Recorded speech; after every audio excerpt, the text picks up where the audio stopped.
Bismillahirrahmanirrahim. Assalamualaikum warahmatullahi wabarakatuh. Kita lanjutkan tentang babul miyah, bab tentang air. Ini masuk ke dalam kitab Thaharah di dalam kitab Bulughul Maram. Yang selanjutnya adalah hadis ke-9 sampai 11, yaitu mengenai hukum mandi menggunakan air sisa mandi orang lain. Jadi mandi menggunakan air sisa mandi orang lain, baik itu laki-laki atau perempuan. Apakah diperbolehkan atau tidak? Mari kita bahas bersama-sama. Hadis ke-9 bunyinya, wa an rajulin sahiban nabiy sallallahu alaihi wasallam, dan dari seorang sahabat Nabi sallallahu alaihi wasallam, qala, ia berkata, naha, telah melarang Rasulullah sallallahu alaihi wasallam an taghtasila al-mar'atu, kepada seorang perempuan untuk mandi, bi fadlir rajuli, dengan sisa air mandi seorang laki-laki, awir rajulu, atau melarang seorang laki-laki, bi fadlil mar'ati, dengan sisa mandi seorang air perempuan, wal yaghtarifa, dan hendaklah mandi jami'an, berdua, bersama-sama. Akhrajahu Abu Dawud wan Nasa'i. Ini terjemah lengkapnya. Ada seorang laki-laki yang merupakan sahabat Nabi Shallallahu Alaihi Wasallam. Ia berkata, Rasulullah Shallallahu Alaihi Wasallam melarang perempuan mandi dari sisa air laki-laki, atau laki-laki mandi dari sisa air perempuan. Jadi ini yang dimaksud sisa air itu dalam satu bejana, sisa mandinya digunakan mandi orang lain. Jadi sudah bekas mandi orang lain. Karena pada zaman dahulu itu belum ada kran atau shower seperti sekarang. Kalau sudah ada kran, sudah ada shower, itu insya Allah aman. Karena dari bejana itu, air yang ada di bejana itu adalah air yang baru, bukan air sisa. Kemudian selanjutnya, namun hendaklah keduanya menyiduk atau mengambil air bersama-sama. Dikeluarkan oleh Abu Dawud dan An-Nasa'i, dan sanadnya itu sahih. Nah, faedah dari hadis tersebut, yang pertama, hukumnya makruh bila laki-laki mandi dari bekas mandi perempuan dan juga sebaliknya, apalagi jika masih ada air yang banyak. Jadi kalau misalnya masih ada air yang banyak, itu gunakan air yang lainnya, jangan menggunakan air bekas mandi orang lain. Karena sekarang posisi kita itu memiliki air yang banyak, ya sebaiknya menggunakan air yang banyak itu, jangan menggunakan bekas air orang lain. Jika ada kebutuhan, tidak jadi masalah laki-laki mandi dari bekas perempuan. Nah, kebutuhan ini maksudnya adalah keadaan darurat. Kecuali jika keadaan darurat, persediaan air terbatas, hanya cukup digunakan mandi satu orang, kemudian harus menampung air sisa mandi tersebut untuk digunakan mandi oleh orang lain, maka itu diperbolehkan.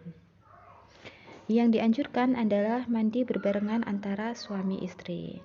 Ini khusus untuk yang sudah dewasa, sudah bersuami istri, itu dianjurkan untuk mandi bersama-sama. Oke, itu tadi faedah hadisnya.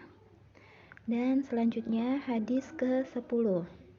Bunyinya adalah, wa 'an Ibnu Abbas radhiyallahu anhuma anna an-nabiyya sallallahu alaihi wasallam kana yaghtasilu bi fadli Maimunah radhiyallahu anha, akhrajahu Muslim. Artinya, dari Ibnu Abbas radhiyallahu anhuma, ia berkata, Nabi sallallahu alaihi wasallam pernah mandi dari sisa air Maimunah radhiyallahu anha. Maimunah ini adalah istri Rasulullah. Bagaimana penjelasan hadisnya? Jadi penjelasan hadis ini mengatakan bahwa Rasulullah pernah mandi dari sisa air Maimunah. Di sini dijelaskan bahwa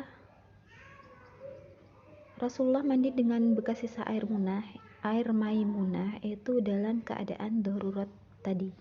Seperti sudah dijelaskan dalam hadis sebelumnya, boleh menggunakan air sisa mandi dari orang lain kecuali dalam keadaan darurat. Dalam arti jumlah air itu terbatas dan hanya bisa digunakan satu air untuk bergantian. Oke. Selanjutnya hadis ke-11.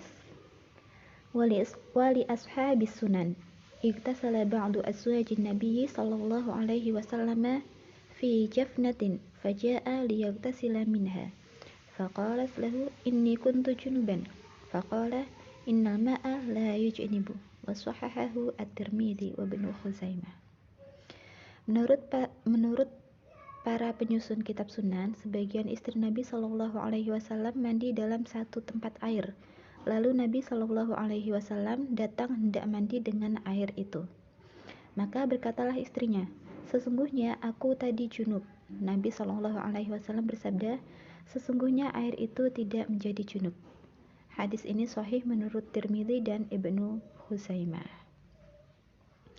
Nah, ini menerangkan bahwa dalam satu kula, air itu digunakan untuk berbarengan. Kemudian Rasulullah pun menggunakan air tersebut.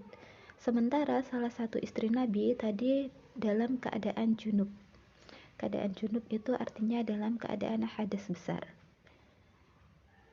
Kemudian Rasulullah mengatakan sesungguhnya air itu tidak menjadi junub. Jadi kalau air digunakan untuk bersuci dari junub atau mandi besar itu tidak menyebabkan airnya menjadi junub, dalam arti airnya itu masih suci dan bisa digunakan mandi atau digunakan bersuci oleh yang lainnya, karena sesungguhnya keadaan junub itu tidak menajiskan air. Kemudian di sini ada keterangan Al-Hakim mengatakan bahwa hadis ini sahih dalam bab toharoh, walaupun tidak dikeluarkan Bukhari Muslim. Tidak diketahui ada ilat atau cacat dalam hadis ini.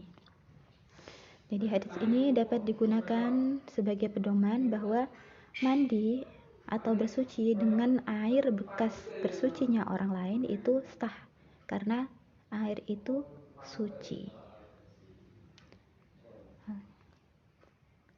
Nah, faedah hadis ini dan hadis sebelumnya menunjukkan bolehnya seseorang mandi dengan air bekas istrinya. Mandi seperti ini tidak berpengaruh pada kesucian air, karena air tidaklah jadi najis kala itu.